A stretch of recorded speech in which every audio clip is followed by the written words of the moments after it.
Are you ready? Yep. Good morning, everybody. Welcome to our meeting with the Pledge of Allegiance. I pledge allegiance to the flag of the United States of America and to the republic for which it stands, one nation, under God, indivisible, with liberty and justice for all.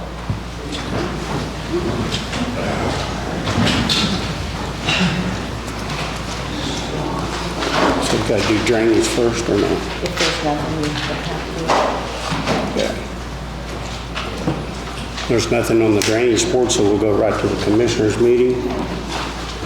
Mike Kramer, our review for health insurance. I think this is on. Is this on? I don't think it is. Okay. I'm going to hand out the stop loss packets, and while I do, I'm Mike Kramer, and this is my associate Brian Vargas and Brooke Hubb.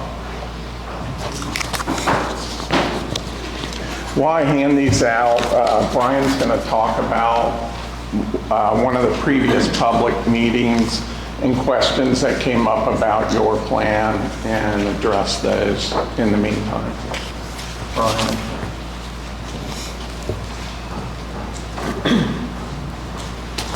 Morning, everybody. Like Mike said, there were some in one of the previous public meetings. There was turn the mic on. Hello. Hello.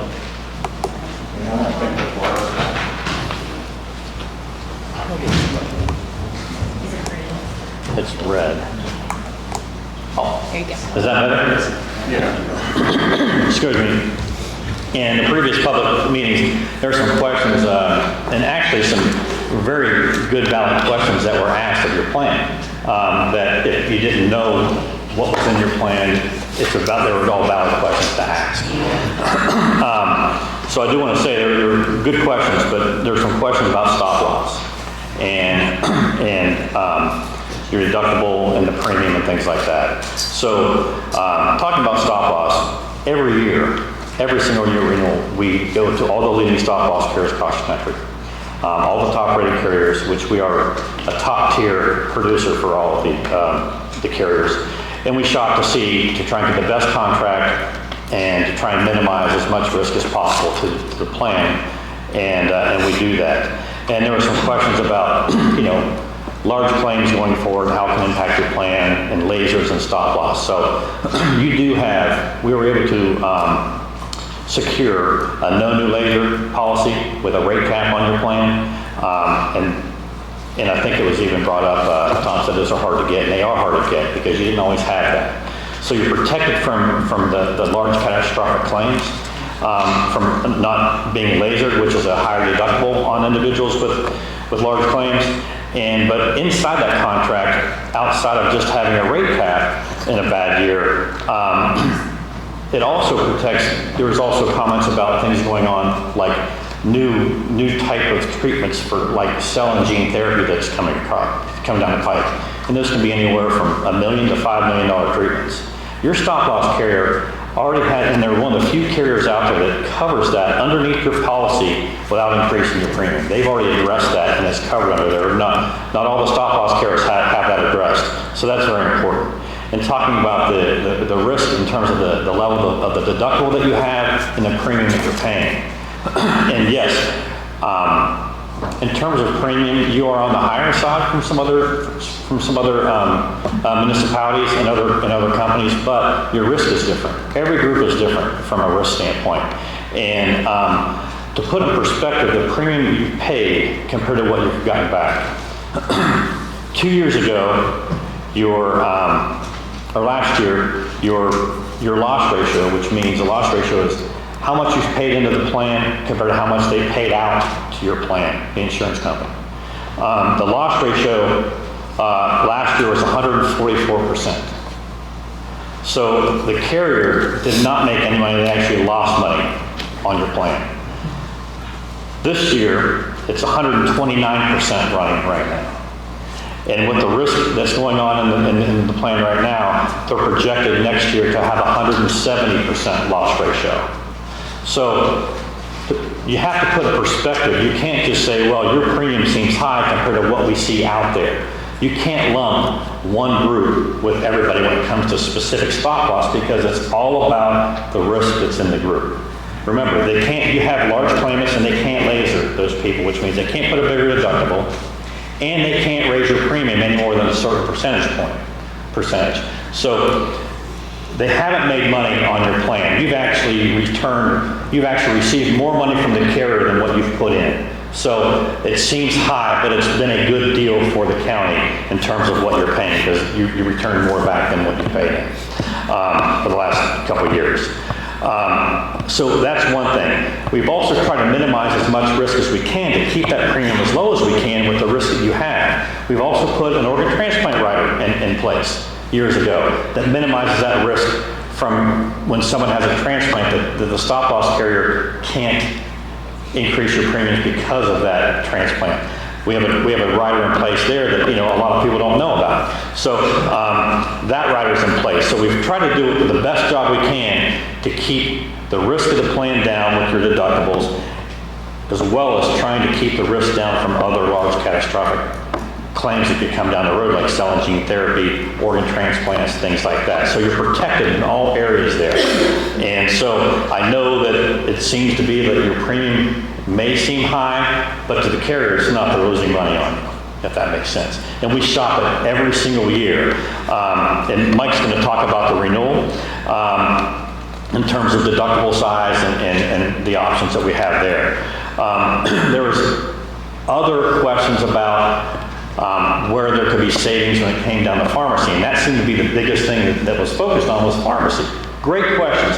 The questions they asked are completely valid for about 95% of the groups in this country, except our clients. Because they talk about, you have to be worried about the contracts and spread pricing, that PBMs can make money off the cost of the drug. Not in your case. We don't go off of average wholesale price where the drug is marked up and then the discount taken off. We go based on acquisition cost pricing. So you're paying for that drug for what the pharmacy paid for. There's no margin for anyone to make money off the ingredient cost of any type of drug, no matter how much it costs. So it's all fee-based. Our processor makes a per claim fee. We charge a per employee per month fee. The broker's not making any fee off of it. So that's very important, because those are valid questions. But when you talk about all the major PBMs that are out there, they go off of a whole different model. Ours is completely different. There is no money to be made off the ingredient cost of these drugs that your members are taking. So that's very important. Rebates. 100% of the rebates that are paid go back to the plan. No one's making any money. The brokers, MedBend, we're not making any money off the rebates. 100% of the paid rebates are going back to the plan. And it's completely auditable down to the plan level, which most of our competitors won't do. So I want to make sure that was out there. Let's also talk about the PBMs will create a formulary that's designed to get the most expensive drugs as preferred, so they can make money off of that. Once again, there's no markup, there's no margin in the drug, so that's gone. And we don't rely on Integra, who's our processor, the PBM processor. We don't rely on their formulary. You should never rely on the PBM's formulary. We use independent pharmacy consultants that look at the lowest net cost drug in class to make sure members are getting the best drug in class at the best cost, not the most expensive drug that delivers the biggest rebates. So we do take rebates into consideration, but we look at the lowest net cost in class, and that's what's preferred, not what anyone's going to make the most money on. So that's gone too. But it's a valid question, because 95% of the PBMs out there work on that platform. We don't. So I want to make sure that you're getting the best price you can on the drugs. No one's making money off those drugs, off that ingredient cost. When it comes to RVP, you guys made a great decision, and it has saved so much money for your plan going to that reference-based pricing platform. When we started, Pinnacle has a contract with St. and TriHealth that got the best rates available with the absolutely no instance of balance billing. So no one can get balance billed if they go to St. Heis or Tryout. Just recently, after about 6 months worth of work, we just secured a direct contract with Margaret Mary Hospital, and they're going to deliver their best rates with guaranteed no balance billing. So that even puts more protection on your members. They can go to St. Heis, Tri-Health, and now Margaret Mary without any chance of being balance billed. So that's a benefit to the members going forward. And we've worked, pretty hard for the last 6 months to get that in place, and that got in place. So population health was another area. And that's something we've talked about the last few years, that's an opportunity that can happen with this membership, trying to get people to get their screenings and see their doctors and be more proactive in the chronic conditions. But, like they even talked about, there's a multi-year strategy that they want to put in place. Well, this was a multi-year strategy too. You started with reference-based pricing. You want to make sure that was working well. We moved from a pass-through PBM that did do AWP, or average wholesale price, to a transparent, no margin acquisition cost PBM. And now the next phase, and the next phase should be looking at population health. And we have a great program that works really well, and that should be the next phase of what's going on with your health plan. But when it comes to saving money, if you were to move away from your current program, your claims are going to go up at these facilities because you have the best contracts in place that these facilities offer. And they're exclusive. So our stop loss carrier even said if you go away from these contracts and away from reference-based pricing, they would have to raise your claims liability, because I don't care if you go to what other carrier network out there, they're not reimbursing these facilities at the same level they're getting reimbursed right now. So from a pharmacy standpoint, I'm not sure how you go from an acquisition cost model where there's no margin in the drug to an AWP model where there is margin. I don't care if they say it's pass through or not, and save money. Not going to happen. You're not going to save money on rebates because you're getting all of them, unless they put a guarantee in there, and they talk about you have to be aware of guarantees, because when they guarantee rebates a certain amount, if a company was going to come in and guarantee a rebate that you get a certain amount, for them to meet that obligation, they would have to put the most expensive drugs as preferred. Because the most expensive drugs are the ones that give the biggest rebates.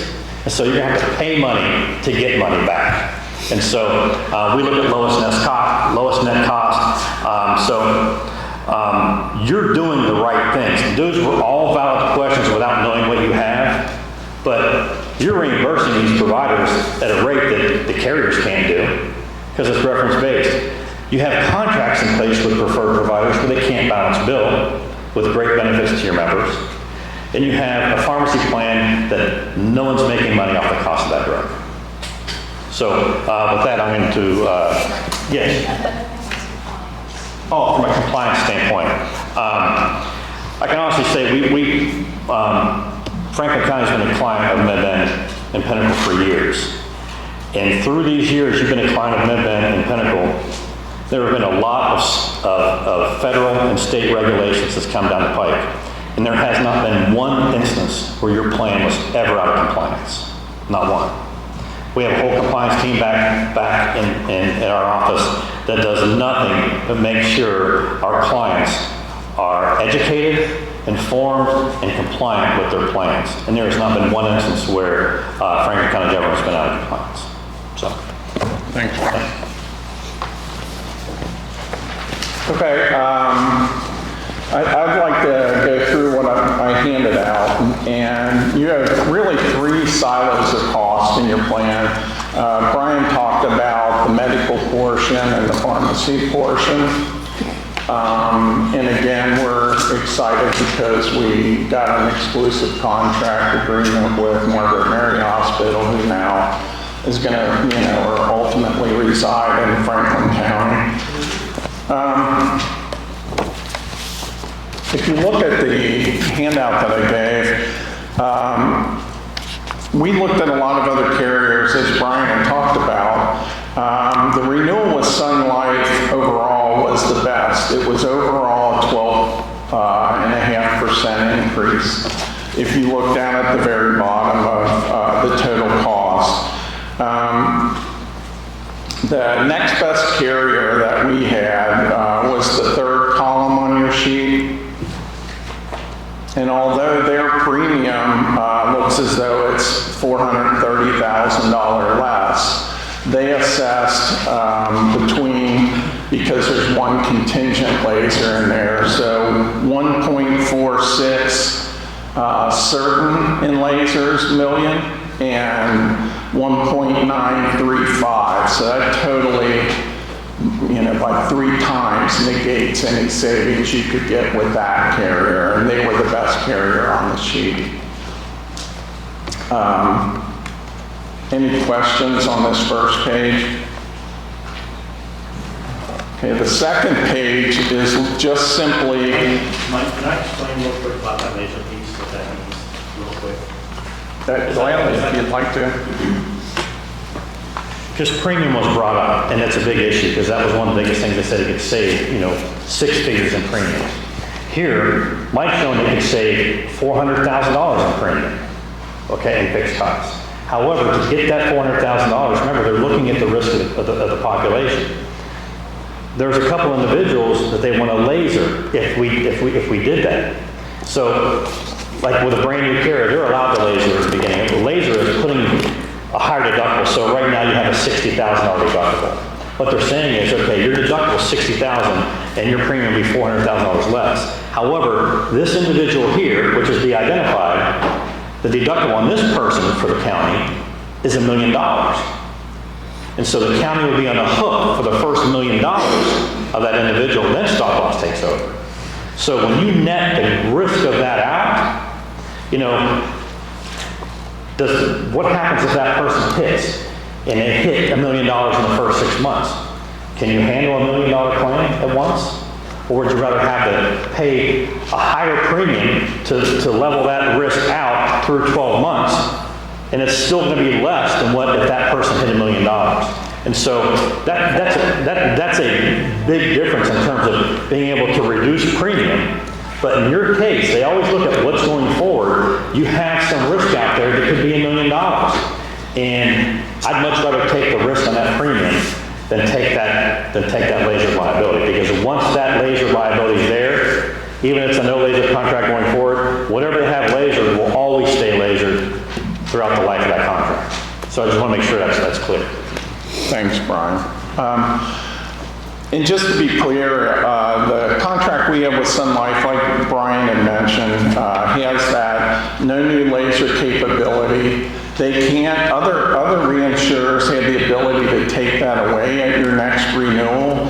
In SunLife, we have a contract where they cannot even remove that at future renewals. So right at this time, by what Brian was mentioning with the loss ratio issue with your group, there's significant savings the protection is significant the last couple of years, and fortunate that we do have those provisions with SunLife. On the next page is just a look at different specific stop loss offerings. And currently, it just reiterates first column is your current, second column is the renewal that was on the first page. The second two is what if you went to, instead of a $60,000 specific stop loss on each individual, if you went to a 70 or an 80. This is the year that the 80,000 really makes sense for your group. And if you go down, you would have to have 11 people have more than 60,000 in claims just to break even and eat up the savings you'd have there. So that's kind of a no-brainer. And that's typically how this works, that you do not really want to move up in specific risk if you're running well, but if you're not, that's the time to kind of take advantage of other opportunities to reduce your premium. And that cuts your premium increase in half. So that's what we're recommending to your group as well. With that, I know you have a big agenda today. Are there any questions on the stop loss for me, or do you have questions for things that Brian went over? Can you back up, Mike? I'd be glad to. You said the $80,000 stop loss. Where am I seeing that? Okay. If you go on the third page in there, the second with numbers on it, it's the last column. On the right. Go down about 3-4 rows, it shows 80,000 there. I see that. Deductible. And really, John, all this it does is the maximum's going to be the same. So when I said your group, the maximum increase is going from of the overall cost of the plan, 12.5%, that really doesn't change. It's just redistributed that some of that, more of that's going to be in variable cost and helping us reduce the fixed costs that we're certainly to pay. And we know that you have, because it's the lasers that the underwriter assessed with the other options. We have 3 individuals that are certain to have the claims that are stated in there. And an underwriter looks at that, they all look at that, pretty much if they're off, 20,000 here, 10,000 there. When we're talking $1.5 million to 1.9 million on top of the premium of all the alternates, it's not even close. We're just glad we had the protections we put in place with Sun. So in that last column there, that difference takes our premium from 1.49 in the renewal to 1.238 for the specific coverage. Does that answer your question? It does. I was looking for the 1.49 because I'm looking at. That's the second column. That's the renewal. I see it. Mm-hmm. And how many individuals do we have that exceeded that cap altogether? Well, it would have to be people that are between the 60 and the 80, and you have 4 certainly. You have 2 that are right at 61, 62,000 at the snapshot we looked at, and you could have, so you have room for 5 more to happen even for that to not make sense, and that's not likely. How many hits have we had this year so far? Between 8 and 9. And 11 is break even.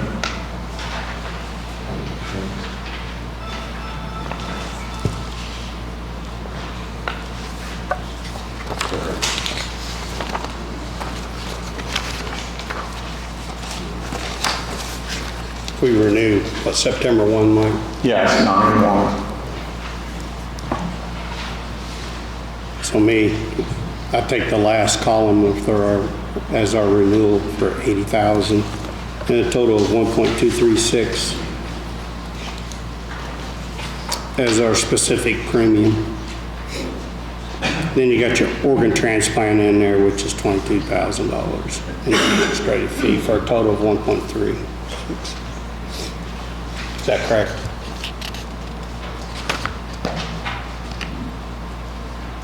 You have, the total is 1.361, correct? Yeah. The moving from 60 to 80, I only talk about specific premium because that's all it affects. Hey, Brooke. Hello. How are you? Good. Hey, Mike, show us about analytics, because that was a question brought up about the type of information there. Okay. You guys good on stop loss?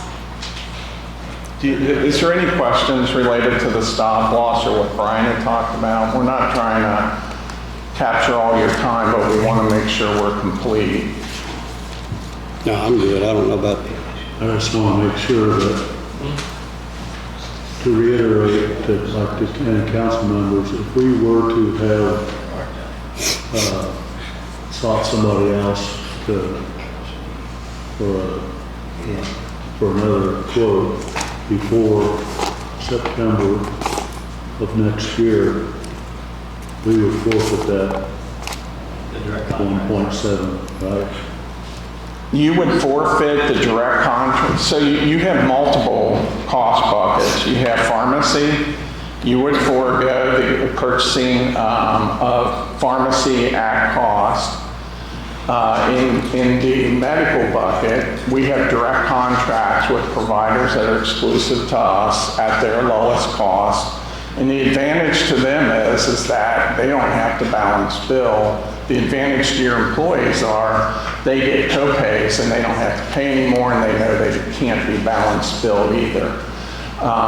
Over to the stop loss, we've shopped all the reputable large stop loss carriers. SunLife, the one you have, it's not as though we're finding lesser carriers to give you an advantage. They're the largest and have the best contractual provisions that are really benefiting you right now in the case of SunLife. And anybody else that you look at are going to have those lasers in there, correct?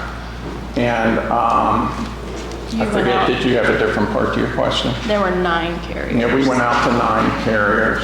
So just back to Jerry's, Okay.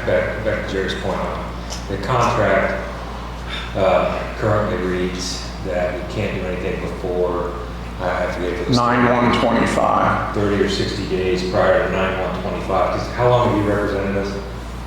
I believe since 05. 05. Yet this particular contract, it's described, the period from 22 to 25 is described, defined as the initial term of this contract. And we can't cancel in the initial term. Correct. Had that not been in there, though you've been representing us since 2005, and Mike, I want to be very clear for Pinnacle and anybody else that's listening. When I ask for quotes and for others to be able to look at this, I don't, I welcome you to join that. And if you guys came out on top, would be fine with that. So we started down this path, and then we find out that for some reason the contract is written so that this is the initial term, though we've been under contract for 20 years. No, you haven't. This contract is for 3 years that you're under. Right. But you, Right. you represented us under different contracts for 20 years, 19 years. You said. Right. So that's what I was getting at. And, I just want to be open, and make sure we're competitive. And then to another point, SunLife and, MedBen, there are multiple brokers that work with them. And, other than our contract with you, as I deal in P&C, and I'm pretty sure health insurance is exactly the same way. If another broker has a contract with MedBen or SunLife, they can do a broker record change and everything moves over. Not in the case of MedBen, but in the case of SunLife, you're correct. Yeah. Why would that? Because we had mentioned that the provisions that you have are exclusive to Pinnacle. Because we've developed all those, and that's why they're exclusive to us. There's nobody else out there that is working on direct contracts with MedBen for your group and for this area, quite frankly. And so we have, and we're the only one that has a direct contract with, right now, the tier 1 is St. Heis and Tri-Health. And right now, Margaret Mary, that would be exclusive to us. So that would be my, full and fair disclosure to you. When somebody says you're bidding this out, what are you bidding out? Just the stop loss, because that's the only thing that's real numbers. What you lose is what could happen in the medical, what could happen in the pharmacy. And so that doesn't just transfer to another broker. And I'll give you an example, a county that's south of here, because that also came up in that other example. They left us, kept SunLife because they couldn't get another stop loss carrier because we did such a good job with that. And their buyer's remorse is, but they're in the middle of a 2-year contract, is that they paid in the next year $700,000 more than they needed to, more than they would have with us. I told them they probably would $800,000, but $700,000 is a lot of money. And that was the same story then, John, was, hey, we can just agent a record everything and move it over. Well, they found out they couldn't agent a record MedBen, so they had to go somewhere else. They went to Anthem. SunLife is one of the only carriers Anthem will use besides their stop loss. So now they limited themselves to just Anthem and SunLife as stop loss carriers, where we went out to 9. Second to that is that they went to those, and then after that, once they went to Anthem, then they paid in the claims component $300,000 or over $300,000 more in medical claims and pharmacy. The other $350 was in stop loss. So that was the same story told there, and it's not just your county, it's not just that county. That's what people go out and say, hey, everything can be the same. What do you have to lose? We'll shop it out. We'll bid it out. And the first question is, what are you really bidding? You know, because all the other stuff is just an oh, by the way, but it's really not. And that's where that county I'm talking about got burned. You know, we're talking with brokers or a broker that stepped forward talking to that, you know, I mean, they've got a large book of business. They represent very large counties. They probably negotiated similar situations with other companies to what you guys had with MedBen. So I don't understand how our simply getting quotes from other carriers could void any contract with MedBen or something. What Mike's trying to say is, excuse me, What he's trying to say, which is exclusive, isn't with stop loss. They can get quotes with any carrier out there that we deal with. That's, I mean, the issue is that the provider contracts that you have in place, he negotiated as a signature on them. So if you would happen to go to another broker, the St. East contract and try out, gone. The one, say that again. Your contracts with the actual providers, the hospital. He negotiated contracts with St. East. He's a signature on. It's his contract that he owns. Those discounts go away. The Margaret Mary contract, he negotiated. It wasn't, he negotiated. He's on that contract along with Franklin County. You move from Pinnacle, that contract goes away. It's the lowest rates they have available. And so that's what he's talking about. And the other county that was mentioned that left, they were promised they were going to save $200,000. Guesstimate, educated guess. Well, instead of saving $200,000, they spent $300,000 more. So it's a $500,000 swing from what they presented by an educated guess. You can't go based off of what statistics are for every county, because if you've seen one self-funded plan, you've seen one self-funded plan. There's no cookie cutter approach. You can't say, well, this county did this. They're paying less, so you should pay less. I can get you to pay less because this one does. It doesn't work that way. Because that county might not have $1 million claimant in there. That county might not have, they may have $2 million claimants in there. Once you've seen one plan, you've seen one plan in a software environment. And from a claim standpoint, you're going to say, okay, compared to like, what if we were fully insured? You're only running 56% of your maximum liability right now. So the carrier thinks that you're going to be here. From a claim standpoint, you're here. The only thing that's affecting you where you're having higher costs is your fixed, because you have large claim liability out there, and that's what that fixed premium's for. They can say, well, you're paying more than other counties. Well, you have more liability in the last couple of years than the other counties have had from a large claim standpoint.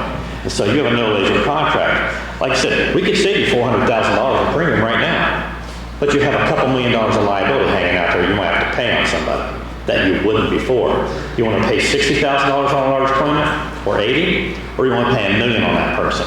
That's the difference. So we could sit here and save you 6 figures on your stop loss, easy. but you're sitting there with $1 million liability hanging out there on that you could pay in 1 month or 2 months or 3 months. So that's the difference there when you're looking at stop loss. So you can't judge any group compared to others when it comes to stop loss premium. Now, the benefits, yeah, you can do that. Compare what your benefits are to other people, even your overall claims liability to see how it's going, because discounts can come into play. Well, you're paying off of reference-based pricing.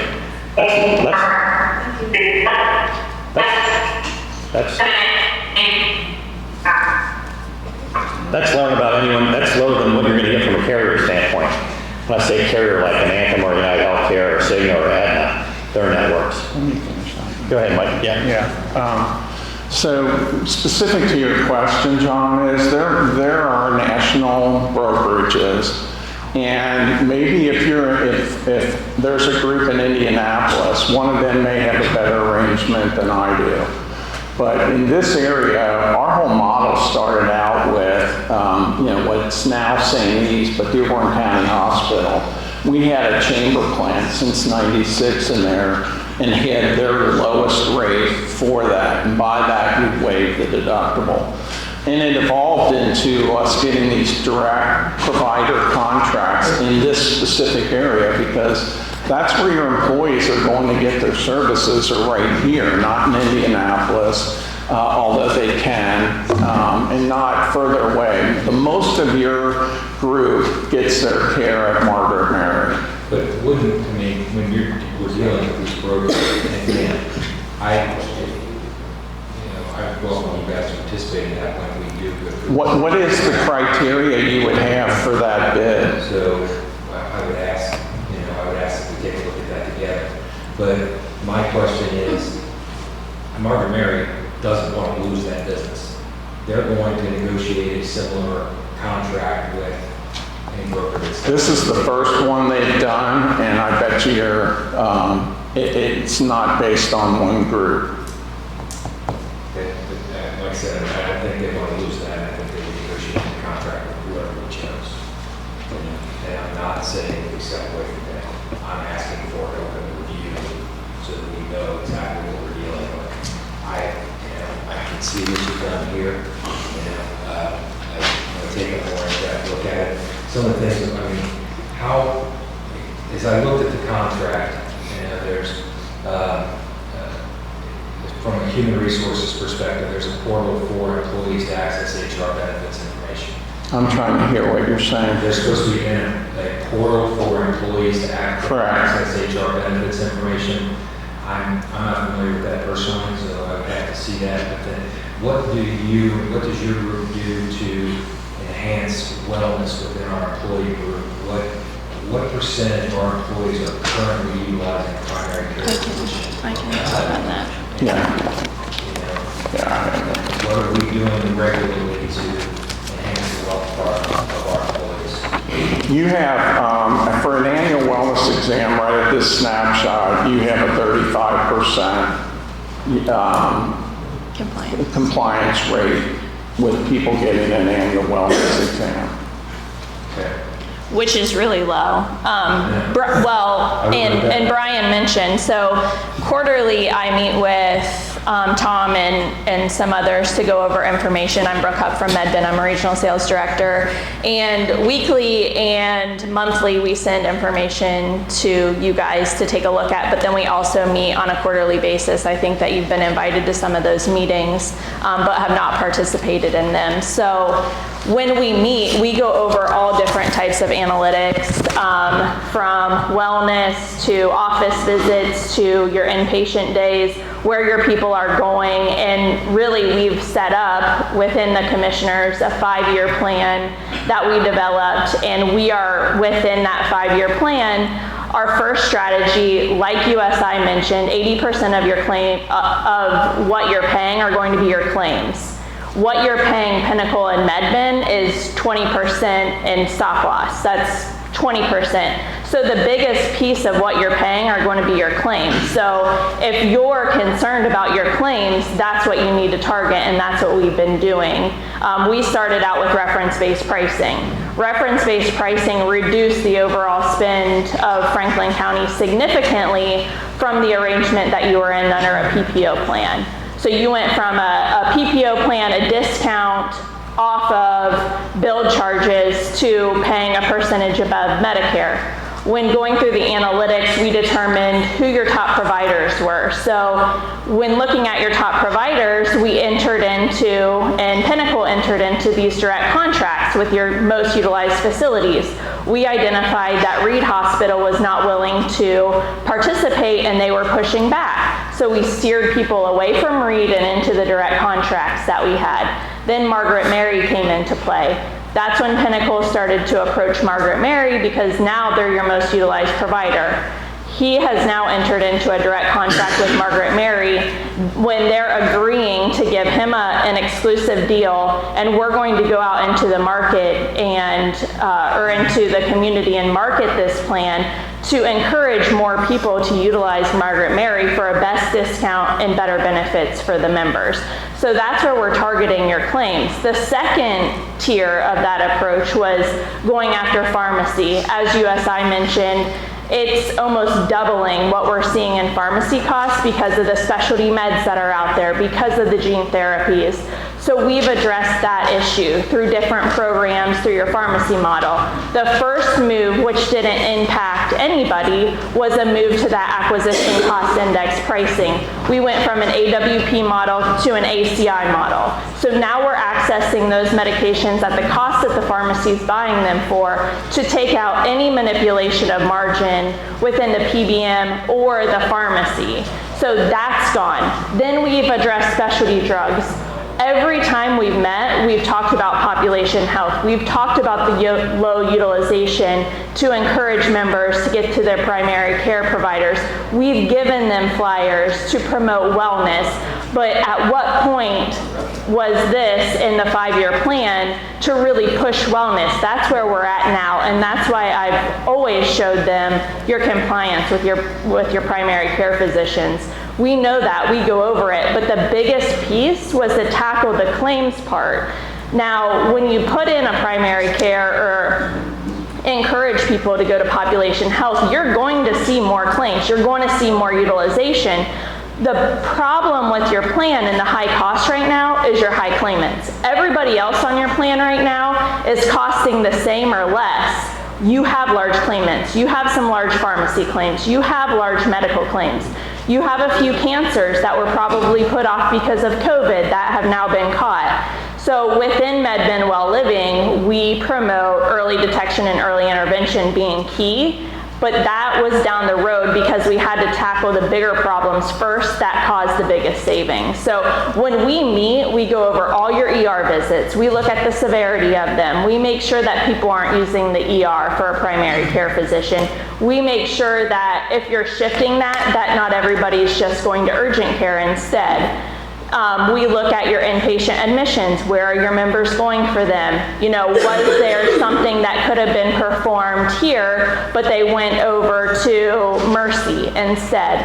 We look at all your patterns throughout those analytics reports, and we go over it on a quarterly basis. That's how we've developed the plans, and that's how we determine what recommendations we make to the group and the commissioners as a whole.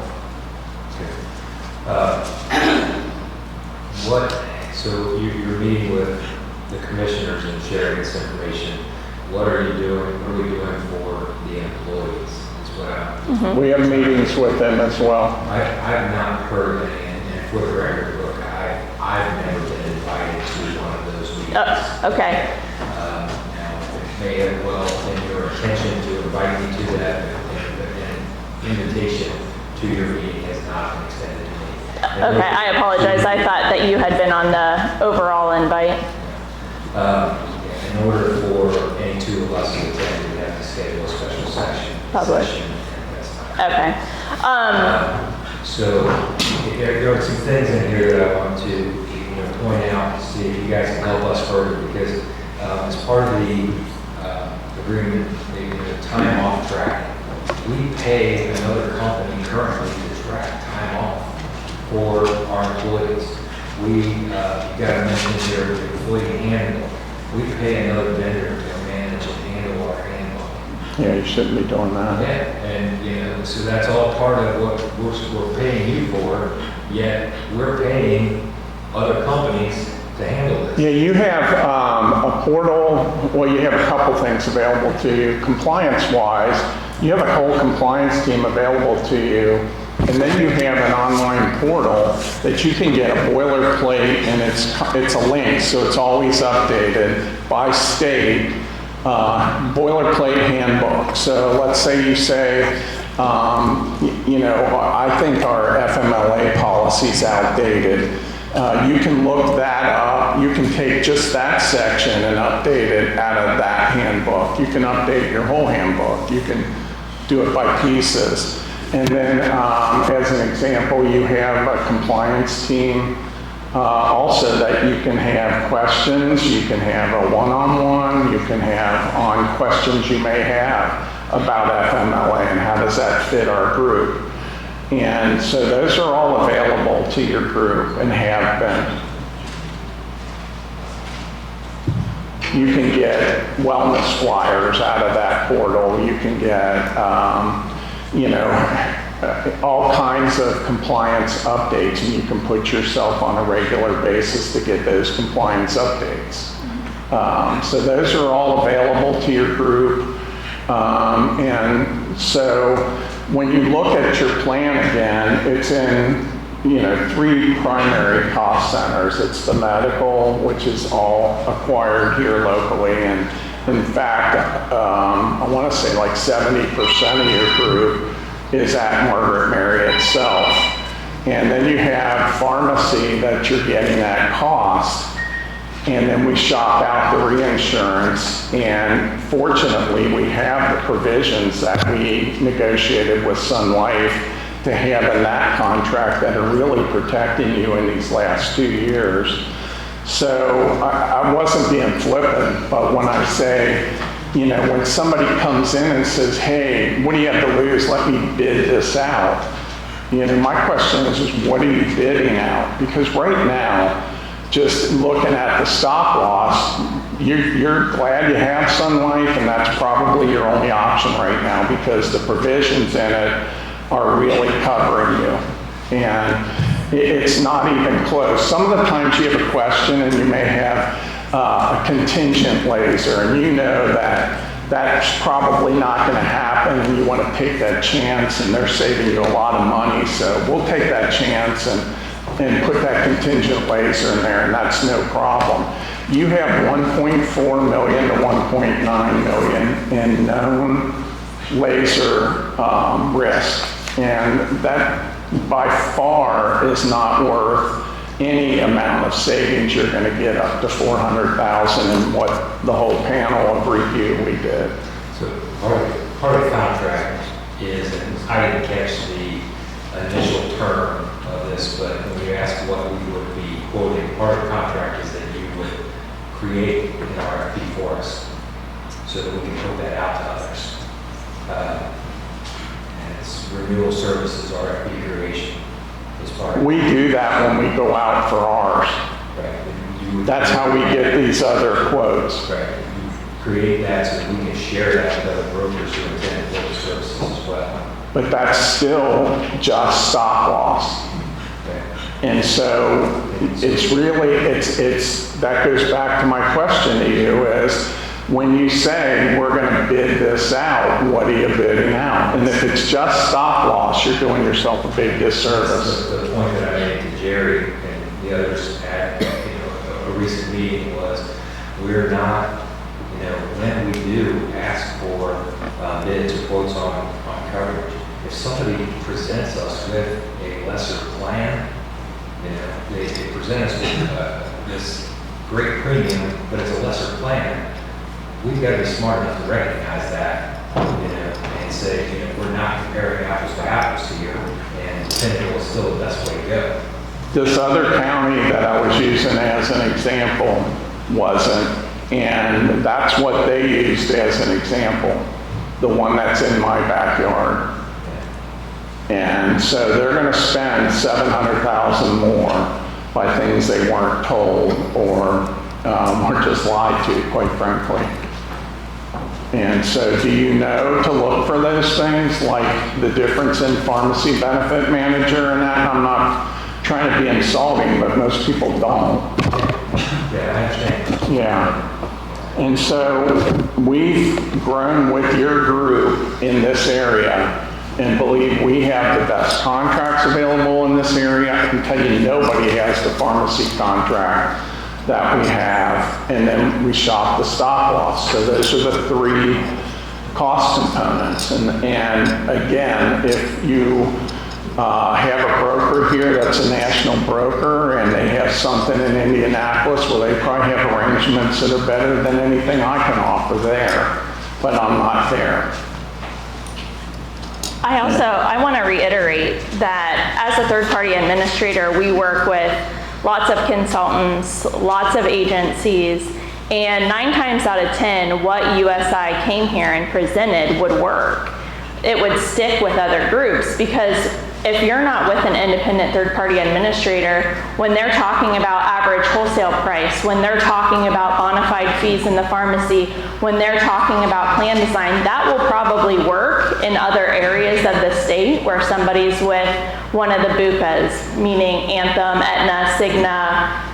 That would probably work, what they came and pitched, but that doesn't work here because we have shopped everything out with your consultant, including stop loss. We've looked at other PBMs. We have 2 independent pharmacists that work on our behalf that look at this, one in which USI uses as well. So we have the same interests in mind that they were coming and telling you about, the things that you needed to look in your plan. But fortunately for your group, you've already made those changes. You're ahead of that game of what other consultants and agents are doing, because what most people are used to and what most public sector employees are used to is fully insured or a carrier plan.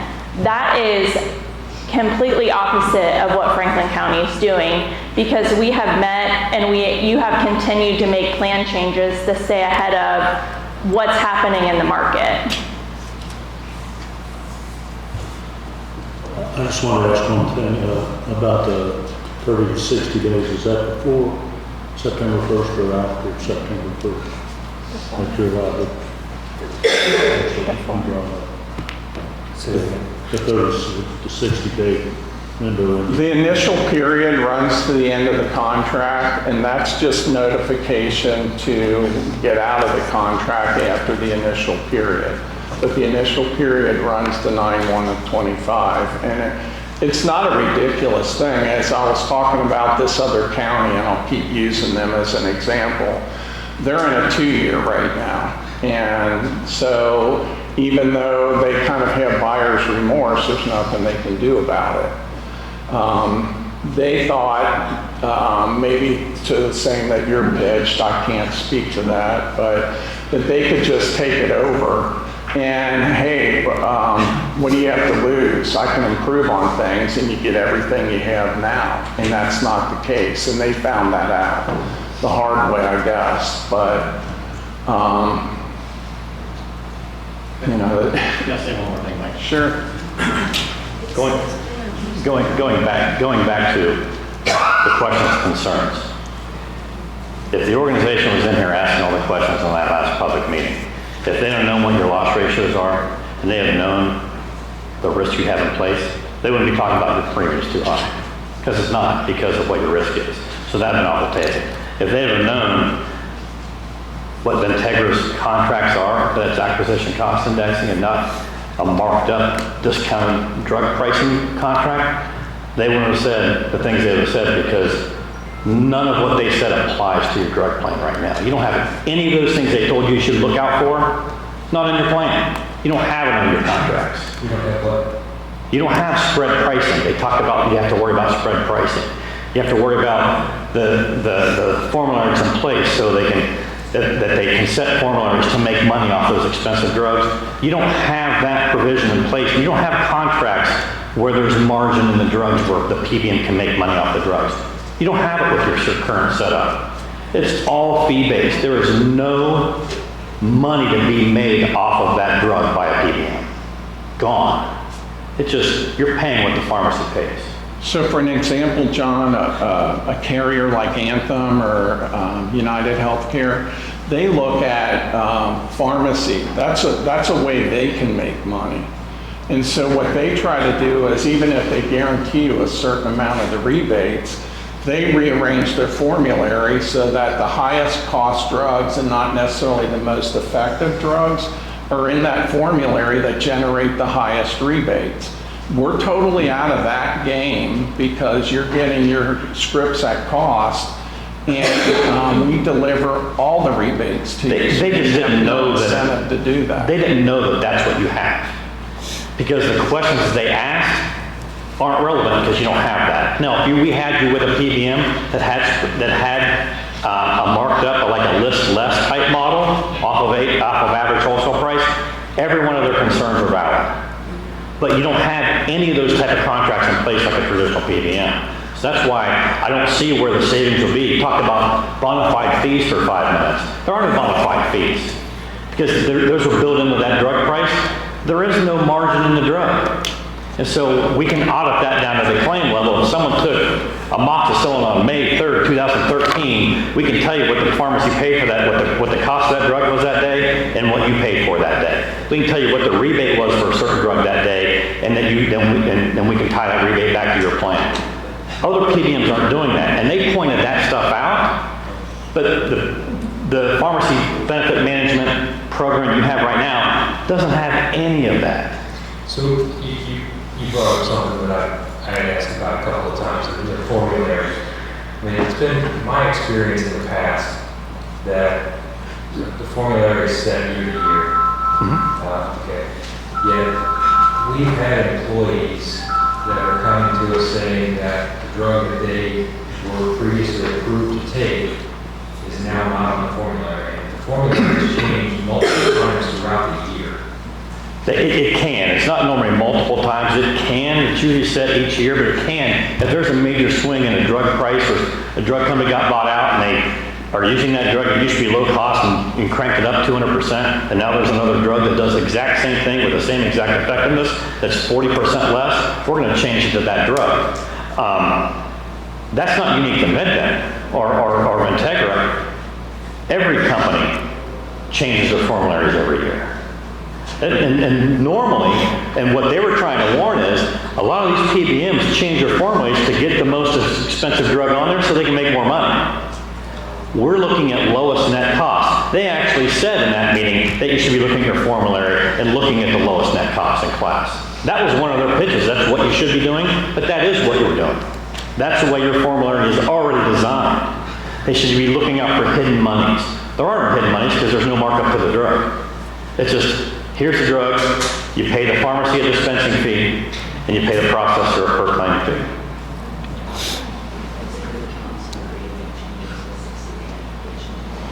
To the drug. And you can also make changes to your formulary, drugs with 60 days notice, if you wanted to. But what we're doing is unique. Yeah, and that's very unique.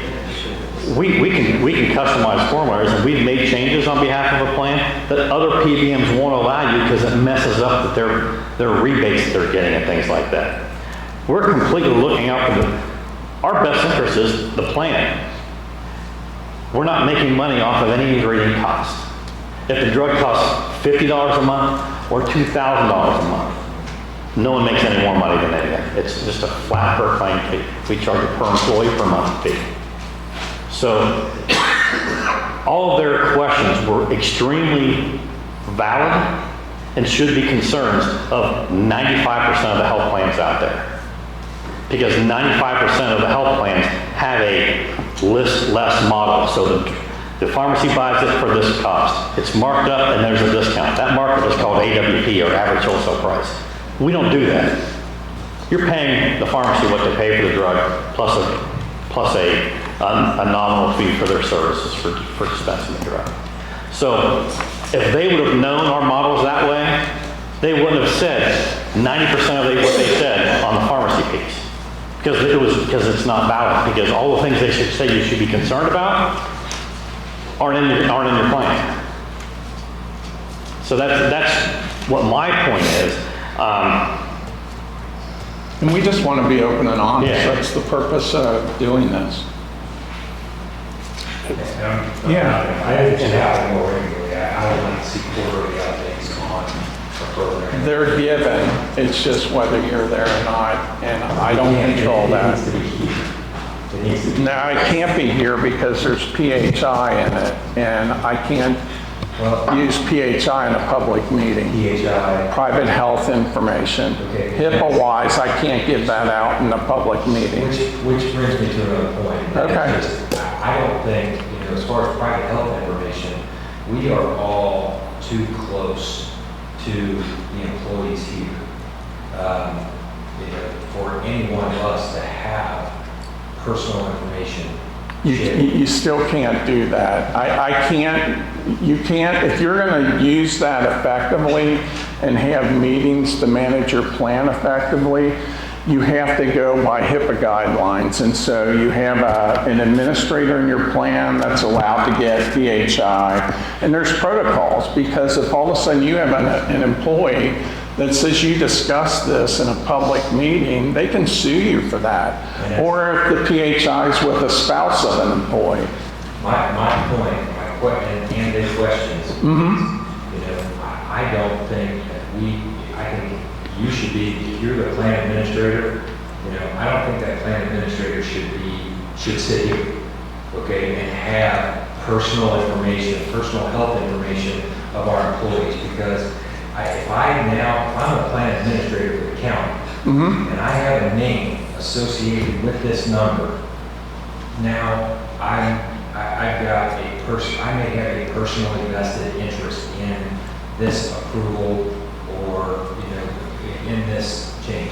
That should not fall on. I see what you're saying. What we do, John, is we talk about conditions, which, like you're saying, it's a small community and people can do the association game and find out.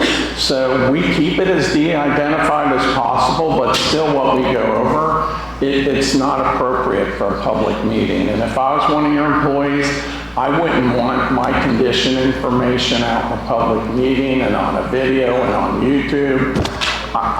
And I don't make up the HIPAA guidelines, so we're just trying to follow them. I stay as de-identified as possible, but some of the times, either when you talk about conditions, people can associate it to a person, even in those meetings, or literally for whatever reason, because somebody has an issue that they brought to the commissioners, then you have to talk about it that way. But it's not avoidance. We're not trying to avoid anything. We have regular reviews. That's the whole purpose of having them, so that we make sure your plan's not off the rails, and new things that come about, like trying to get the manufacturer to pay for specialty meds that we've implemented. Those are ways that we're trying to keep up and keep current with what's going on. And the same with compliance. John, we could do high level. That's what I'm saying. Yeah, if you want. It's got to be 2 meetings, but We could do high level. We could do high level. And that's okay. Just have to be aware of not giving out any data that someone can associate a person with. Yeah. So, but we could do a higher level, which could give you good information. We've been at this for an hour and a half. More on the agenda, so. And sorry, I mean, we definitely want to do whatever you'd like for us. We understand that, you guys have different rules like sunshine and that, and then we have to follow HIPAA guidelines. So I stepped on Jerry's toes with the question. He was asking about the 60 days and when that did come into play. So I thought we answered that. Did you feel we answered that? I didn't hear it, I guess. Oh, okay. The contract has an initial period, which is the term of the contract. And then with 60-day notice, it can be terminated after the initial period is how it reads.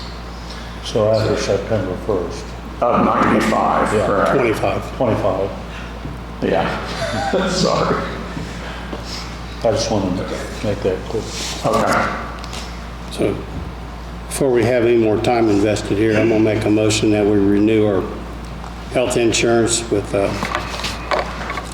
or stop loss with SunLife, and at the $80,000, which is all in column 4. I'll second the motion.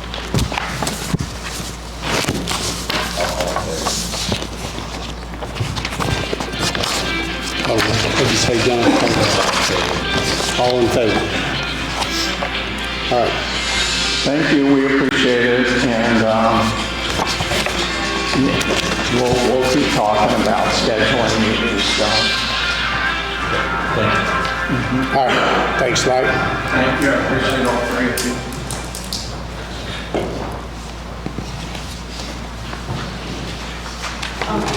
Tom, what was the term of that renewal? Was that term? It's 1 year. 1 year. September 1st of 2025. A 3-year contract that was renewed in 22. The 3-year contract that was renewed in 22 and runs through September 1st, 2025. And the county has no out until after that initial term. So after renewal next year is our first opportunity unless there's an issue. You just renewed something now? Till Yeah. 2025? Yeah. 2024 to 2025? Yeah. Thank you. Okay. A moratorium on processing AES applications. Is that what you're talking about, Caitlin? Yeah. Okay. I'm just going to read this letter really quick from the Area Plan Commission so that it's in the public. It says, Franklin County Commissioners, the Area Plan Commission is requesting a 12-month moratorium on the processing of applications for commercial and intermediate alternate systems. The original Franklin County AES code was adopted in 2021, and the economic, energy market, federal policy, and knowledge base associated with commercial AES projects has evolved substantially. The Indiana governor signed into law legislation establishing default standards for commercial solar and wind energy systems in March of 2022. This new information identified areas within the existing code that need to be addressed. We'd like to update section 80.13 definitions with IC8-1-42 definitions related to AES. Modify 80.06.06 section C number 3 to incorporate default language from IC-8-1-42 default standards for commercial solar energy systems. This will streamline and simplify the zone code and refer to an established state standard for this section. They'd like to draft a standard decommissioning plan detailing requirements for financial assurances, drainage and erosion control, utility plan, site layout, and road use agreement. Language currently in the code partially describes these requirements, but more work is needed to clarify the details for a successful permit application process. Additional amendments group identified during the review of the current code. In addition to the work needed for revisions to AES zoning code, the current comprehensive plan, last updated in 2015, does not include analysis and recommendations for an agricultural land use. We recommend a review and update of the Franklin County Comprehensive Plan with a singular focus on addressing a long-term agricultural land use plan for Franklin County. Providing a moratorium will allow the APC work group sufficient time to research and obtain feedback to ensure we have comprehensive plan and zoning ordinances that incorporates state standards, simplifies the application process, and provides guidance to county officials, applicants, and citizens of Franklin County.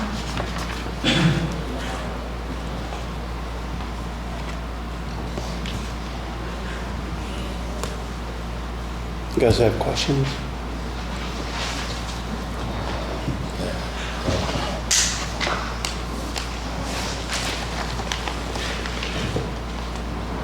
So, Caitlin, that letter talks about changes that apply to the AES plan. Yep. And as I understand it, we have not made a change of any A1 ground to AES yet. Is that correct? Nope. So the first step, in my mind, would be we would have to have a zoning change of any A1 ground to AES before, go ahead. No, and that's part of the confusion with the code. So first of all, there's no application in for solar at the moment. So what you're talking about is if we had an application, there would have to be a rezone of land, which would get a favorable or unfavorable recommendation from the APC and then go to you guys. And then you would have the final say. But at the current moment, we don't have an application. There is nothing zoned AES because the zone AES is meant to revert back to what it was once the solar or whatever it is gone. So if it was A1 to begin with, it would revert back to A1 after the solar is gone, once it's rezoned. That's really unclear in our zoning code right now, and that's one of the things that they want to fix. Does that make sense? They can't, I mean, before they would apply, they have to rezone that correct? They would have to apply for a rezone. They would have to apply for a rezone. Yes. And so I guess I don't see the point of extending a moratorium or increasing a moratorium at this point in time when we don't have anything, you know. I think a moratorium of this length ties our hands, okay? And so that we can't get any information as to how it's going to impact or how it could impact our community. Okay, we can't do any work if we're under a moratorium. Correct? The way I understand moratorium is no one can apply. But what it's meant to do, I think what the group is wanting to do, I don't mean to speak for them, but I think it's meant for them to gather the information they need, gather statistics, do their research, make changes to the comprehensive plan, make changes to our zoning code, so that they're ready when an application does come in. That's my understanding of it. I'm just the messenger. I get it. We talked about 6 months at the last meeting, and I'm fine with that. I think we need to be able to work forward so that we know what the benefit to the county as a whole may be. We got a presentation last night from Rudy that, in my opinion, was a little underwhelming. But I'd like to see, what can be done. I'd like to at least be able to move forward and look at these, and I just felt like that would be tying our hands to extend a moratorium up to 12 months. So I would think, we talked about 6 months. I would think we reject a 12-month moratorium and look at 6 as most at this point in time. And I think, as I said last time, we in effect have a moratorium in place that they can't. We have the say-so. We're going to be the ones to approve that application when it comes forward. So then why not leave it at that and allow everybody to do what they're doing in order to be able to show us what we might. My understanding, and Caitlin can clarify me, but at the moment they apply is the ordinance that we have. We can't make changes. They can't apply for rezone and apply and then we go make changes. Whatever we have in place and on the dockets the day they come forward is what we got to go by. So the community, we have a lot of research, John, to do. You're right, that study last night, I hope a Franklin County High School teacher, math teacher, seen that and is ticked today. Because somebody got paid $60,000 to take Gen X's numbers and run it through a formula. That's all it was. There was no loss to our county. What about our 16 ag businesses? What about our family farms that will lose income? Like, it didn't show us any negative impact. It was a bright and shiny, which this group stood before you guys and said, you're not driving that boat. They drove that whole entire thing. So we can still do studies. We can do economic studies. We can do environmental studies. That's what the moratorium allows us time to do without having to worry about whether they walk into Caitlin's office tomorrow and file an application. Because once they do that, you're stuck. The only way you're out is to say no. And you have to have justifiable reason up against a multi-million-dollar business to tell them no.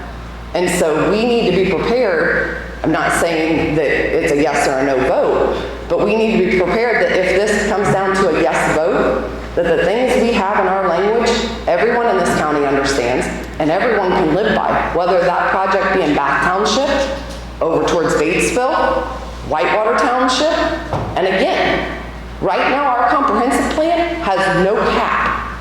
So once you say yes to one project, you have a standing now and an obligation to say yes to every project thereafter. You have to be very, very careful. And again, we've learned this from Rush County, from Whitley County, from Posey County. We're learning as these other counties have jumped to say, $6 million, yeah! And then said, oh, now we're in a mess. We're in a mess, we're in a legal mess. And again, 12 months came from the APC's attorney. You are asking a work group who currently is on the docket to meet every Monday. I don't know about you, but I have a full-time job. I'm committing an hour of my time in the meeting in addition to whatever research needs to be done to educate myself, my fellow colleagues. That's a lot of pressure on your citizens in 6 months. I would love to see you approve the one-year moratorium and we could go to an every other week meeting because my employer would really like that. You know, from my employer's stance, I'm giving up 52 hours right now, or would be giving up 52 hours to devote to this, along with 7 other individuals in this county. We welcome you to be a part of the team. If you would like to come and sit in those meetings and spend your time as well. But again, we have to be respectful of our own citizens, and I felt like the financial study last night was pretty disrespectful to some long-standing businesses in this community. It didn't look at how it would impact them. And they've been good neighbors. I don't know about you, I do know. I seen you at the auction the other night. There was a hell of a lot of businesses that sat there and threw money down at our youth. And you guys didn't have the audacity to see how this project will impact them. That to me is disheartening. Because again, I didn't see the solar company there the other night. I didn't see them supporting all those youth. So again, I'm asking for the one-year moratorium based on the APC's attorney's advice. He looked at it and said, this is a lot of work. I don't know if you guys have consulted your attorney about that. The work group has met to talk about some of that. You have nothing in your comprehensive plan outside of the fact that you need to protect agriculture. But it doesn't say how you're going to do that. You have no backbone in that document. When you go to other counties, their comprehensive plan is 100+ pages. Yours is like 16.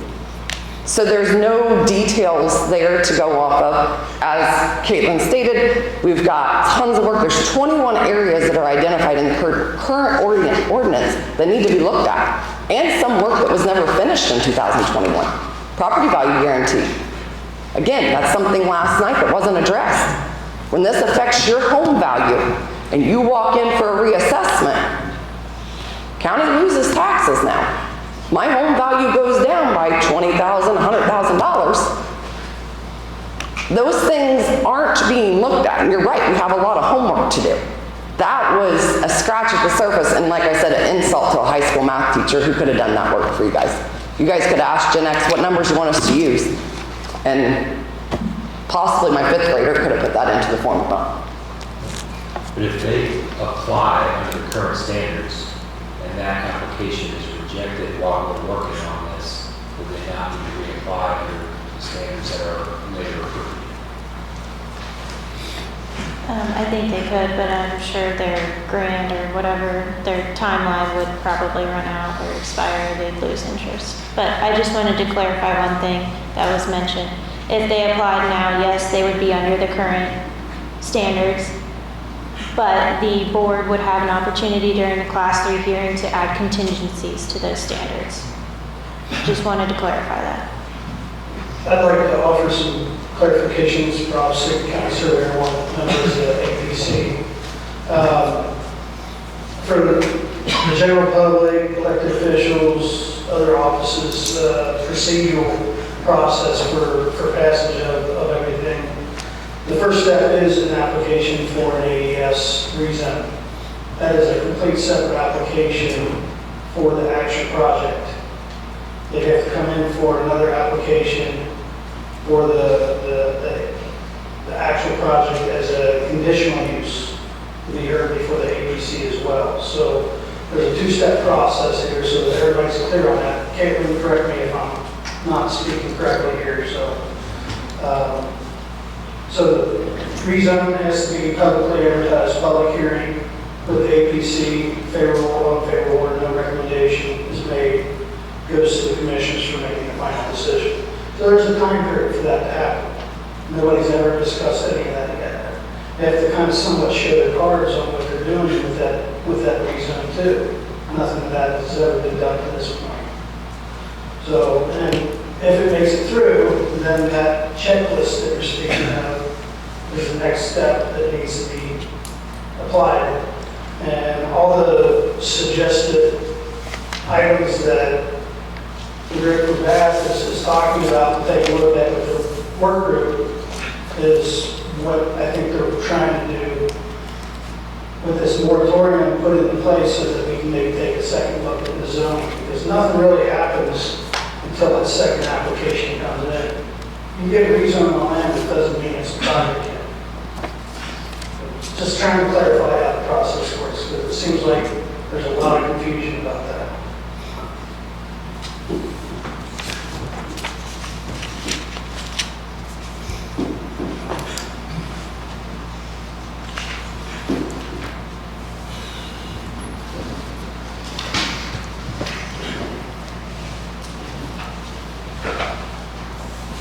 So there's no motion on this ordinance? Okay. We have no motion on this ordinance, so it dies. Just as a matter of clarification, the ordinance does not die. They have certified and sent it to you. And so if commissioners do not take action within 90 days, it becomes the ordinance. So the commissioners have 90 days to either accept, affirmatively, reject, send it back to APC to see if they want to try a different one, or amend it to whatever language you would prefer and send that to APC to see if they would accept that or not. After they review any changes or rejection, at that point, then they would,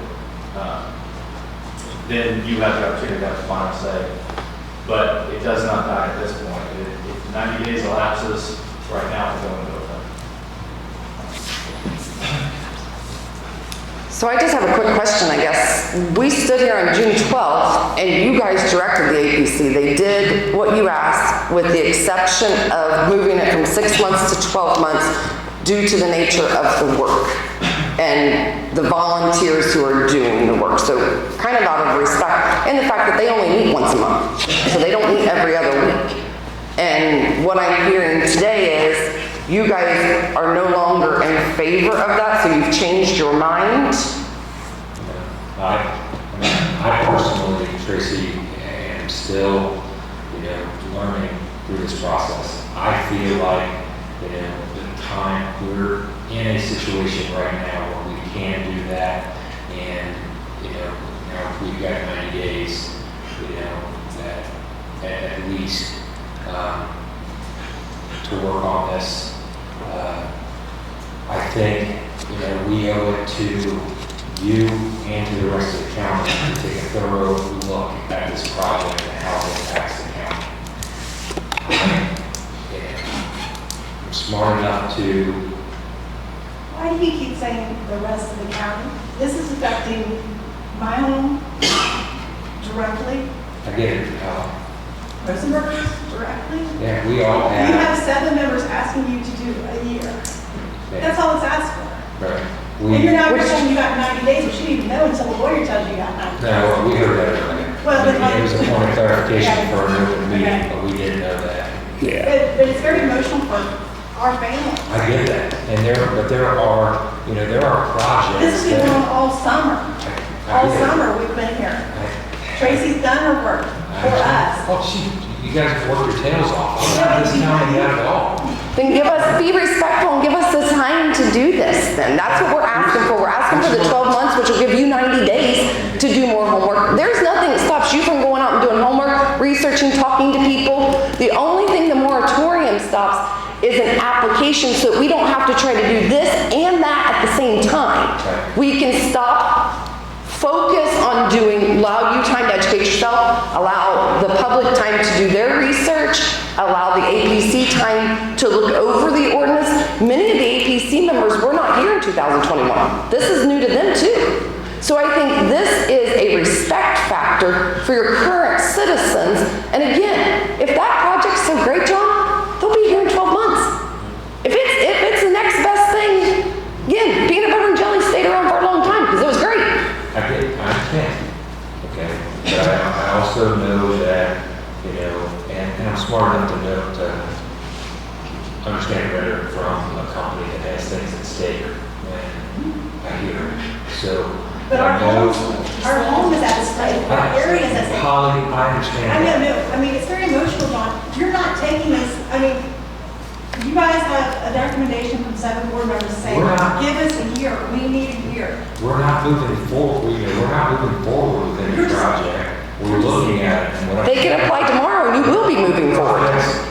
Hang on, I understand that this is emotional for especially for those that are impacted in that area, but there are projects that happen all around this county that affect different pods or different groups of people when those projects occur. You know, it might be a sewer project in one place. It might be, you know, it's a solar project in another. We've got things where there are people within the group that end up making sacrifices for the betterment of the whole.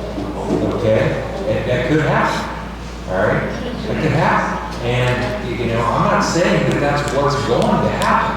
But I'm saying we have to look at it and we have to make sure that we're making the right decision for everybody in the county. Do you see any of the people that are for the solar, that signed up the solar, come to ask you to stop this or to be on our side? Do you see the solar company, like Tracy's saying?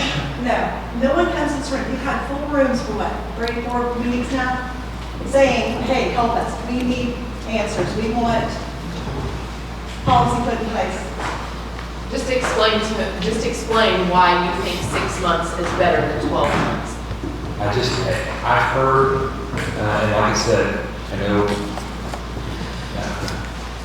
corporate issues or corporate speak, but I know there are windows out there where the current company is going to have to pay more money into the project, you know, and it's going to push them out. Okay, and you know, so they've got money invested. Just say no. They've got money invested. We've got time and money invested in this project. You know, and I think we just owe it to everybody to be able to move forward and just look at But it your and then make an APC educated decision. Right. The APC group, which is cahoots with you guys. I mean, they kind of try to guide you or help you and assist you. That's their recommendation. I came to the meeting to say, give us a year, not 6 months. And their own lawyer said it. I didn't have to go to the podium and say it because he said, this is a lot of work. I've had a lot of experience. It was his recommendation without any of us saying a word about it.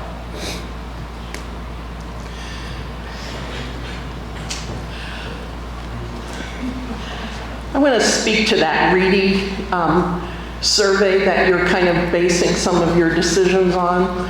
That got read last night, presented last night. It's supposed to be an independent group, is what we were assured. Independent group working independently of the solar industry.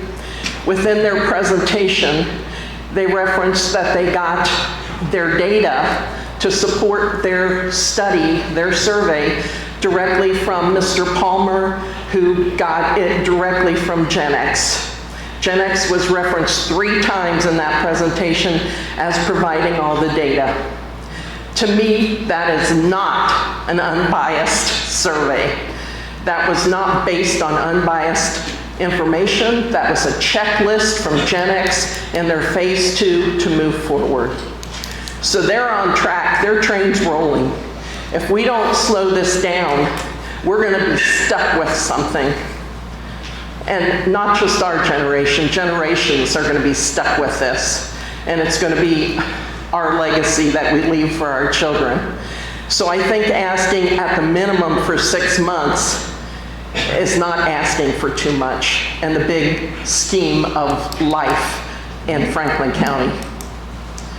I think you guys are elected officials. You should be representing your constituents, and I think you need to really consider this 6 months.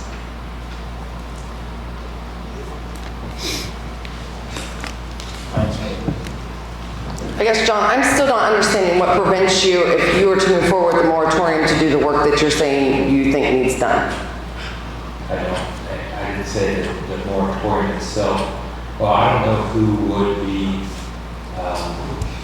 if anyone would be stopped from doing any work towards the project. That was my original understanding, was that if we put a moratorium in place, APC couldn't address anything that affected that affected the solar project. We couldn't do any work that impacted it at all. Can your attorney speak to that then, please? Again, I have my own answer, but I think a legal answer to answer that question would be great for all of us. But that was my original understanding, Tracy, to my point before. I mean, if we've been working with a company for a period of time who, may end up pulling out on the project altogether because there's another one down the road that'll be here. The moratorium that's put in place, and we've already got the stops in place. They have to come to us first, and if we don't do anything, this becomes law in 90 days. They've got to come to us for approval before we can move forward, before they can move forward with anything. So you're asking these people to sit on pins and needles, just waiting to, just like last night, none of us were informed of that presentation, right? We had to hear it. I got a call at 4 o'clock. I changed my children's lives, my life, so I could be present at that meeting. You're asking us, your constituents, to sit and continue to do that for another 90 days instead of making a motion when it just doesn't make sense to me. And again, you already seconded that motion. You already supported it. So what you're saying to people is, I'll change my mind. No, it changed. What changed? The only thing that changed was 6 months to 12. So I didn't hear you make a motion today to send it back to the APC at 6 months. I heard nothing. Right. I mean, it's out there for 12 months right now. If we do nothing, it becomes law. If we decide to change it to 6 months and send it back to them, then we can do that. I think it's a clear message, and I'll leave it at this. Right now, there's one person in this room that is driving this. You had 70 people stand before you asking for a moratorium on June 12th. If you're going to let one person in this county drive this, then we all know where the three of you stand. Yep. And it's all money led. Commissioners, can I make a comment? This issue doesn't just affect families in that area. We are an environmental community. We have a lake, we have a river. We see a lot of people here every weekend. And in the summer, most days, people don't live here who will be impacted if there are negative consequences that affect our waterways, our woods. When you're all year round on a hike around the lake, I think it is in our best interest that, especially, I understand your fears for your own values, but I think the environmental studies have to be done, and they have to be done very thoroughly, because it won't just affect the homeowners near the project, it will affect the entire county. Yes. Absolutely. And again, the moratorium gives us time to do those studies. What the moratorium doesn't allow is them to lead, the solar company to lead the way, to say, we're going to promise you this. Instead, they're going to threaten, if they haven't already, we're going to take away this money, or we won't give you any money. We'll move elsewhere. Believe me. We've heard it county to county, county. It's the same snake oil, bring your thing in, this will cure everything, and then they're gone. And again, this is a developer, John. This is not the owner. So this developer's going to be here for 2 years, and you're going to listen to them versus 70 of your constituents? Or maybe more? I mean, that's just who showed up that day on a Wednesday morning who had the luxury of taking off work. It affects everybody in the county. I live on Reservoir Road, and it doesn't have anything to do with me, but it's still going to affect me out in Bath Township. It's ridiculous that you guys won't put a moratorium on this. You can say all you want, but you're not putting a moratorium on it. You should put at least 12 months to give these guys a chance, and you guys a chance. Your mind's already made up. I can see it with the three of you. Your mind's already made up, and because you've been behind closed doors, you and John Palmer, and it's ridiculous. It's ridiculous. John Palmer led the fiasco that was last night at the council meeting. He has too much power for an unpaid employee. Unpaid. And twice we've asked for public records and we've got nothing from Yes, it. it's all up to you. It's ridiculous. He didn't even respond. Didn't have the audacity to respond to the people in this county. He don't, yeah, he's above one. It's ridiculous, guys. Put the 12-month moratorium on this project. They're going to be here. Is it because it's going to cost them more money? Or is it because you don't get your windfall? They're afraid of a new re-election.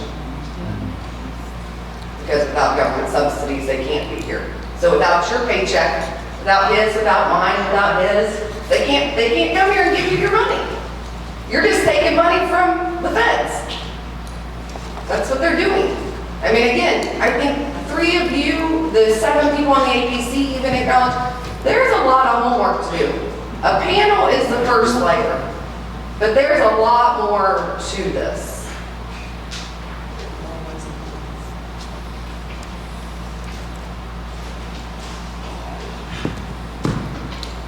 You guys, I wasn't here last night to hear all this information, but you guys realize how research is done and how it's processed. Some years back, they had an oil spill in the Gulf of Mexico, and BP was responsible party. BP sent 55-gallon drums of water, seawater, off to different universities to do the research on it to tell them their findings. Well, they all gave the information back after the research to BP. If it favored BP, they publicized it. If it didn't, they threw it in the trash. And that's pretty much how the research can be done at times in something like this. I understand that, and I do. At this point in time, I have no intention of moving forward with anything other than research, and, like I said, it is in our hands right now, and that's where I'm going to leave it. Doesn't the moratorium send that message though? That sends a message to the developer, it sends a message to the citizens that right now we need time to do our research. I mean, I think that is the message of the moratorium. So why not, again, let's be direct. If that's what you want, this is a great avenue to it. It allows everybody to step back, breathe, clear their head, not be in the humble jumble, because again, if they come forward tomorrow and make an application for a rezone, because they know 1,200 acres, John Palmer knows all this, so if you want more information, get him behind closed door and he'll tell you. Then they want to apply. Now you've got to face us doing our work, plus this rezone. So you've got 2 things on, plus we have 2 things. I mean, that's just flooding. This allows you to say, we're not going to deal with that right now. We're going to deal with the research. So I guess I just don't understand the rationale, John, because again, what you're saying matches up to the moratorium. So what is the scare of going forward with the moratorium? Because John has told multiple people that they'll back out. Are we afraid they'll leave town? And again, if it's so great, it won't stick around. The peanut butter and jelly was. It's here. It's been here for a long time, right? Like, if this is such a great thing for the community, do you not believe that the 1-year moratorium will do nothing? And Genex is not the only solar, they're the only ones that have contracts signed. There is plenty other that come in the mail to residents that live out in the farm. You know, if you live in town, no, you're not gonna get the letter. Just like if you live in Bath Township, you're not gonna get the survey. Okay, and then I have a comment too. You guys have been 4 years trying to pass a drainage plan, a standard.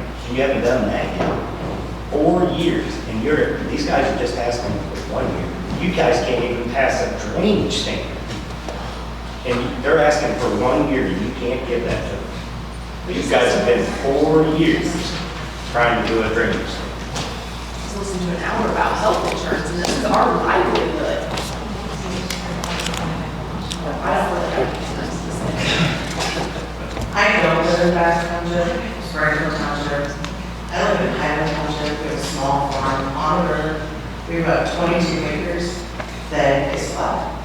We've been approached a number of times to lease our property for a solar field.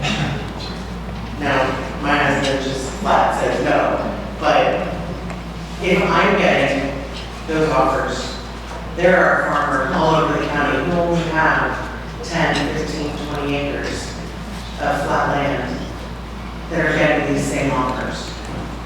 And it may start with 1,200 acres around Bath Township, but it could end up being 7,000 acres throughout the entire county. Yeah, we know there's land in Whitewater Township already signed up. It's in Gerald Scott yard. So again, this is not a Bath Township. You go, start in Bath, follow that line, down Springfield Road, to your left, and any property over there, we still don't know, because again, they signed non-disclosures. They can't come to you and tell you they signed these. They're outdoors. But again, luckily, someone opened their mouth in Bath Township, or Whitewater Township, so we know there's a farmer there that's lost 100 acres. This is not exclusive to Bath. This isn't Bath will give up something for the county. The county's gonna give up the county.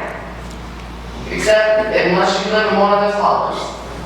So on any flat ground, you got another line that's running right through Gary's, right down there on that Butler Highland Township. They just pushed the project into Dearborn. I guarantee you. That's the next one. Again, 10,000 acres is what's in Pulaski County. 10,000 acres. It didn't start out 10,000. Because again, once they get approval, all they have to do is come back and, well, I want this 22. You already told us yes. Why would you tell us no this time? Because again, your comprehensive plan is not set up. So again, what basis, John, I guess, do you have to deny this reason? You have to give them good reason. And right now, you don't have a good legal reason. So, for me, what you're saying is going to end up in a lawsuit towards the county. You can't just tell them, no.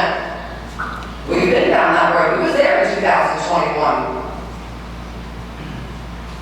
Which is why the AES, the ordinance, all that comes to play. Tracy, I apologize that you guys may have to wait a little bit if I know a motion doesn't come up, but I'm asking for right now, what I'm asking for, I'm not making a motion myself, it's just a little bit of time to look at this over the next couple of weeks, before we make a decision. I'll make a motion to the table, let's look. Take a look. All we gotta do is give Garrett a response to send back. I mean, that's, right. Because we really have not seen the negatives of it. We saw that they just presented the findings, so it'd be nice to see. A real study? Right. Yeah, it'd be nice to see a real study with a moratorium will do that. So we'll send a response to Garrett within the next 2 weeks. Right, so our work will still continue regardless of your decision today, and we will continue to work with the APC and regulations forward. We hope that you support those as we continue working. I guess I'd like some clarity. If you're not going to support those because you want an application first, save us the time, because we all just came here, listened to an hour presentation about health insurance, which I know is important, and I want our county employees to be treated at their best, because they are also our county residents. However, now you're asking us to come back another time. So again, my family's not taking a vacation this year because I'm sitting here meeting after meeting with things being tabled that you put forward to the APC. And again, what's the difference between 12 months and 6 months? Besides, you allow your constituents time to breathe and you allow yourself to do some research. We got a motion on the floor for Jerry said to table this till we meet with Garrett. So is there a second on his motion? I'll second. All in favor? So we'll get with Garrett and we'll send a response to the APC, which is proper procedure, right? If you're just tabling it from this, we don't have to send anything. And then we can bring it up again within 90 days. All right. So we're not saying we're not going to grant an extra time, but Sure, they're listening. They're listening. They'll go file the application now. I don't want to be mean, but you just screwed us all. 3 of you just screwed the residents of Bath, Springfield, Whitewater, Highland, Brookville, Fairfield, Glen Grove. Screwed the county. The people who are here, live here, play here, work here. Because again, my vacation time instead of my kids, last week at the fair, and I'm not going to rush around. I'm not spending time with my family. I'm not spending time doing great things in this community because I'm coming back to another meeting. And it's not just commissioners, it's APC, it's BZA, it's county council. Like, if you would have been at the county council, you would have heard, or at RBC, you would have heard. But again, And you think that their lawyer has no, or what if you're basically admitting, I don't know. Well, he's saying, I do know. I've had a lot of experience with this, and 6 months is not a very long time. And there was 2 weeks to decide this. You knew it was coming for you because you were at the meeting. Go ahead, Caitlin. Go ahead. Are you ready for the next zoning amendment? What did you say? Are we moving on to the next zoning amendment? Yes. Okay. The Area Plan Commission has given a favorable recommendation for the following amendment additions. So this is for 80.08.10 landscaping standards. What they're wanting to do is add a 3rd level. So currently we have level 1, level 2. They want to add level 3, visual screening, foliage, and fencing no less than 10 feet in height on a strip of landscaped ground at least 10 feet wide. Visual screening must be effective at all times of year.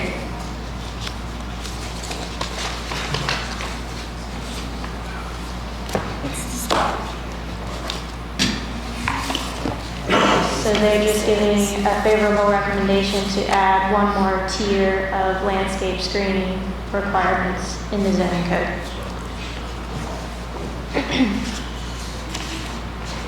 Did you do both of them?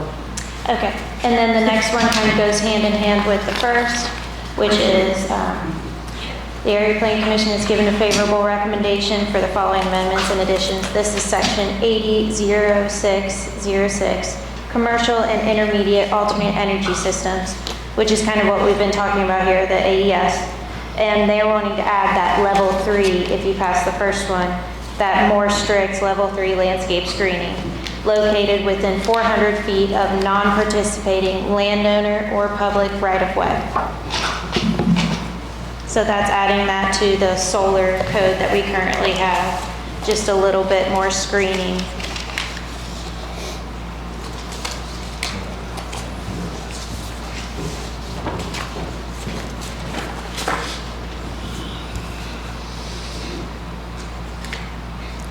You guys have questions for her on these?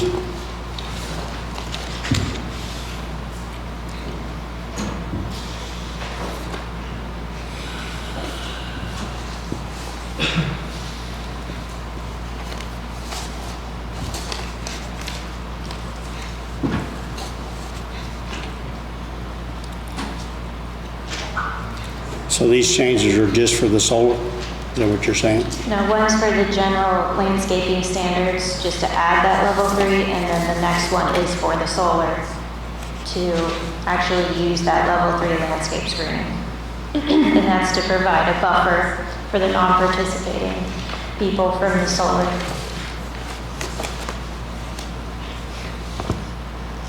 Yeah, I have an ordinance prepared for both, so that's why I think she's addressing both, but you can act on them independently if you want.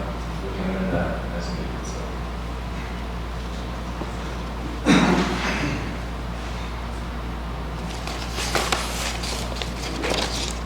Anybody have questions?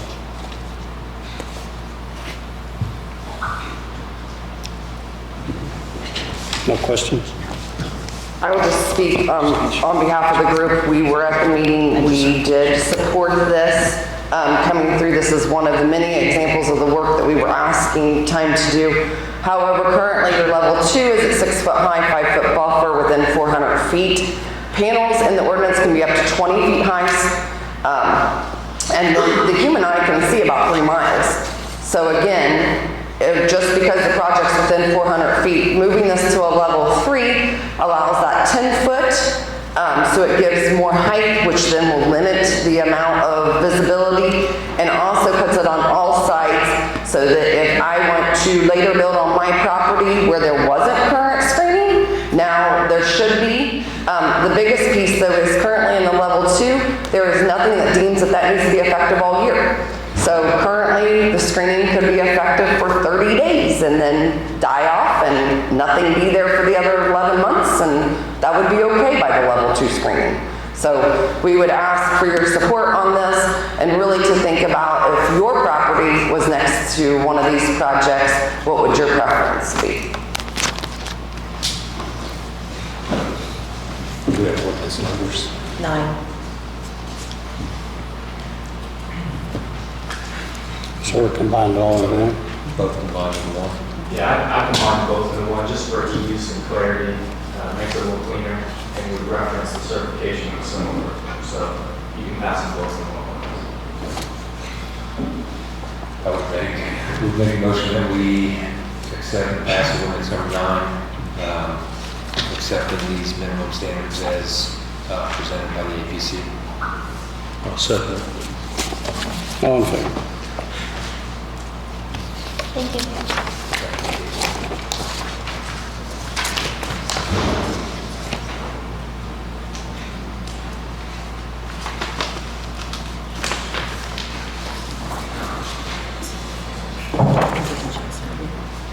Yes, no.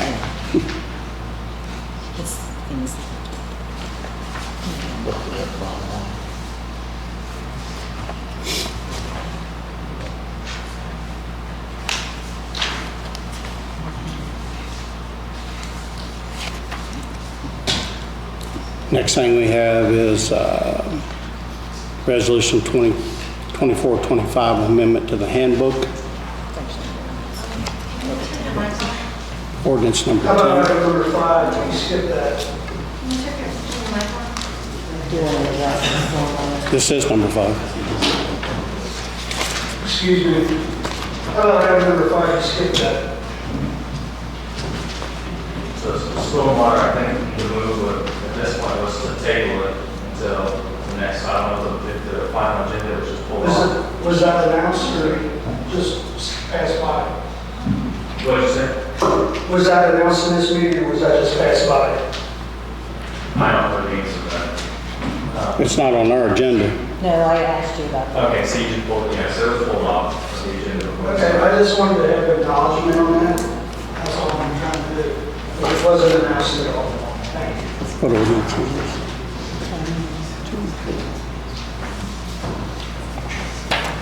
So this is ordinance number 10, 24-10.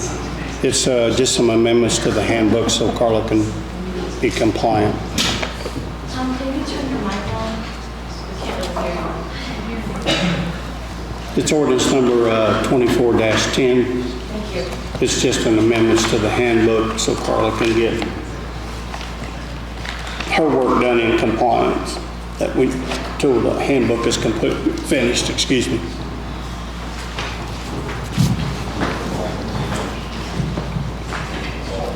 I'll make a motion that we adopt ordinance number 24-10, amendments to the personnel handbook. Second that motion. All in favor?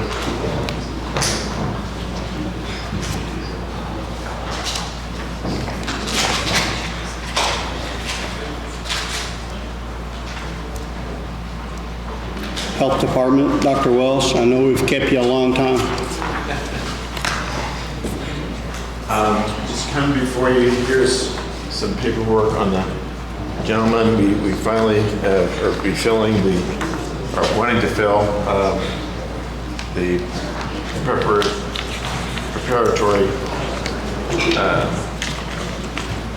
position that's been open for a while. This was, I'll let you guys figure out where there's two more in there. It was passed, the health board, we posted this, we interviewed and before Scott was presented to the health board, they passed it, now it comes for your consideration. This is a part-time position having to do with a PHEP coordinator. We'll be working with Amy, with EMA, and some of the other KPIs from the HFI funds. Okay, how will he be paid? Out of this grant, which I don't think allows him, or is it out of your HFI funds temporarily? So we're actually working with the auditor. There's grant funds from PHEP. We also have funds available through the HFI. Okay, so the money is available. Yes, sir. Okay. And that was presented to the commissioners last night. I'm sorry, the council last night. So this is the grant, That's the and it actual- allows them to hire or pay a part-time person. Okay. They still need your signature. I would entertain a motion for me to sign this agreement for them to hire Scott Hackworth as a part-time person. What's the title of the position again? It's the PHEP. It's the preparedness coordinator. We work with EMA. We also work with other area counties. The emergency preparedness coordinator. Dr. Motion. Yes. They're the person who makes the plans for, God forbid, another COVID happen, where we would have our dispensing site. We actually would have practice drills to make sure that we're ready to go should another COVID or something like it happen again. So I make a motion that Tom go ahead and sign this health department position approval to hire. Second year's motion. Okay, it's a grant agreement, what it is. Okay, all in favor? Thank you. Thanks, Dr. Wilson.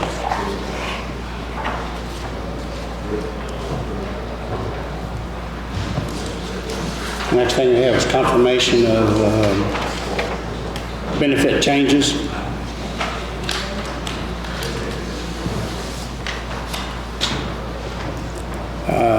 What this is allow coverage for,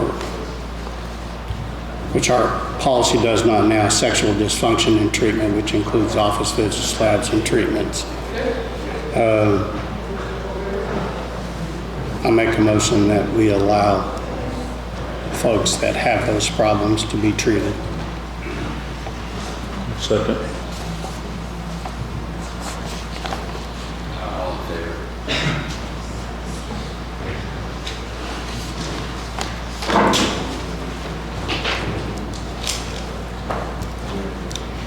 Slick and Sign Services.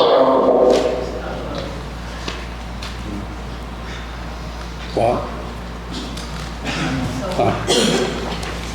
This is a service agreement with Slick and Shine. It's for the cleaning of the small ones truck. This agreement, small animal controls officer needs the interior of his truck clean from a tremendous amount of blood that happened to get deposited there. So the only way to get that smell and that stain out of it is to, he's a detailer is what he is, so it's a service agreement just to clean the interior of that truck.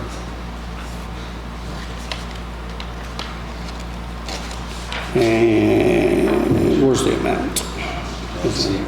I don't see an amount.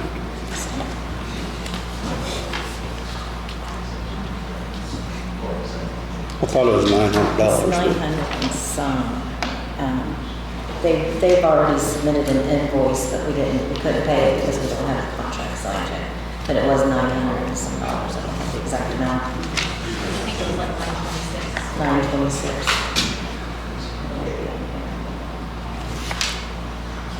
The work's already been completed, we're just, Yeah, we gotta pay the guy. Partial. Was it partially done, Lisa? I think they had to go back and They do the still stain have- for the blood. Yeah, they still have to do the cement, but everything else is. He has to take the dash or the seats and stuff out. So I'll make a motion that we go ahead and do the service agreement with Slick and Shine for the cleaning of the small animal control truck. second council. All in favor? I don't see no place to sign.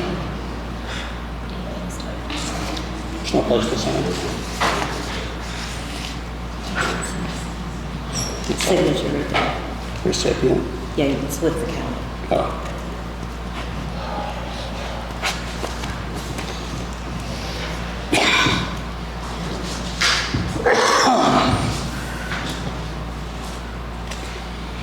Next, we have ARPA invoices, American Rescue Plan for Burkhart's Plumbing and Heating for $6,400, Earth Tech for $33,944 to be paid from the ARPA funds. Is this all for the, never mind, it's for the park. Make a motion to approve the invoices for Burkhart's and Earth Tech as presented. I'll second John's motion. All in favor? Next, we have claims, payroll, and payroll deduction. We have claims of $1,436,504.63. Payroll of $224,522.86. Is that all? Yeah, it's amounts. All have been attested by our auditor, Carla Bauman. So I'll make a motion to pay our claims and our payroll. Second it. All in favor?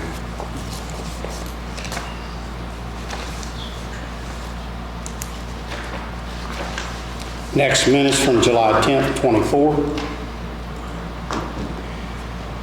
You guys got any additions or corrections to those minutes?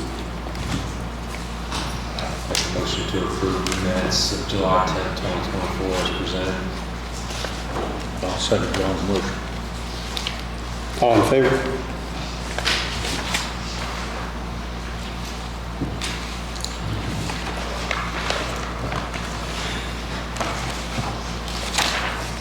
Tom, before we adjourn, I have a letter that I've presented each of you as a copy of.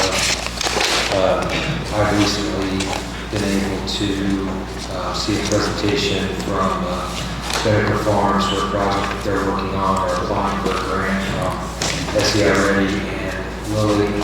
I know this project would actually be a Dearborn County project. Pinnacle Farms is a Franklin County small business.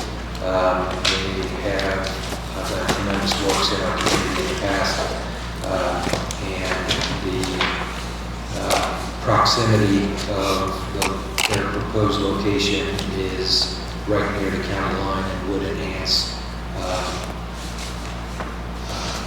would have benefits to Franklin County. So I've got a draft letter here that would ask that we have Tom sign. This is Commissioners of Franklin County in writing to express our strong support for Pinnacle Family Farms application for the Resilient Food Systems Infrastructure Grant. Southeastern Indiana Food Hub project proposed by Pinnacle Family Farms promises to be a transformative initiative that will significantly enhance our local food systems and contribute to the economic vitality of our region.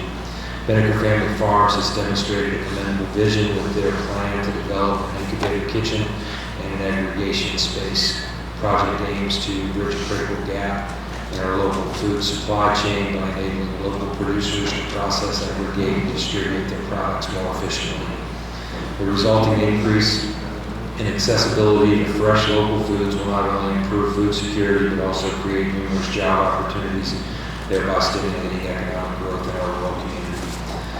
Our region has a rich agricultural heritage. This project aligns perfectly with our ongoing efforts to promote sustainable agriculture and support local farmers by providing essential infrastructure and resources. The Southeastern Indiana Food Hub will serve as a catalyst for further development in agribusiness, agritourism, and community-supported agriculture. This initiative is also in alignment with the goals outlined in our regional economic development plan, such as the I-74 Business Corridor Region, Agricultural Strategy, and the State Road 1 Corridor Economic Development Plan. Pinnacle Family Farms has a proven track record of innovation and community engagement and recognition as the Indiana Small Business Development Center's 2022 Rural Small Business of the Year is the testament to their commitment and capabilities. The proposed project builds on this foundation and is poised to make significant positive impact on our local economy and food systems. We wholeheartedly support the grant application for the Southeastern Indiana Food Hub project by Pinnacle Family Farms. This initiative represents strategic investment in the future of our community, fostering sustainable development and enhancing the quality of life for our residents. We urge that the State Department of Agriculture recognize the immense potential of this project to award the RFSI grant to Pinnacle Family Farms. Thank you for considering our support for this important and transformative project. Sincerely, I would make a motion that we ask Tom to sign this on behalf of the Franklin County Board of Commissioners. I'll second John's motion. I'd be honored to sign it. Thank you, John. Thank you, Tom.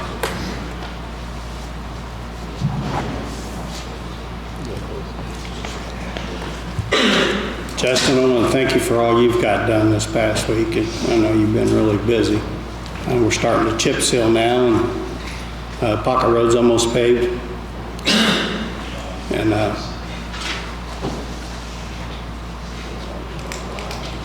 know the ledge level will be done today on Pocket Road with the ledge level. So it's taking 3 days to do the surface coat on it. Move the old state road one after that. And Duck Creek Road, he said, then all just are waiting on new electric to move the electric cover to the plant. Is that what the problem is up there? Yeah. So they're making that all just before they get to Duck Creek. And just for everybody to know, even the school system, Guinea Road?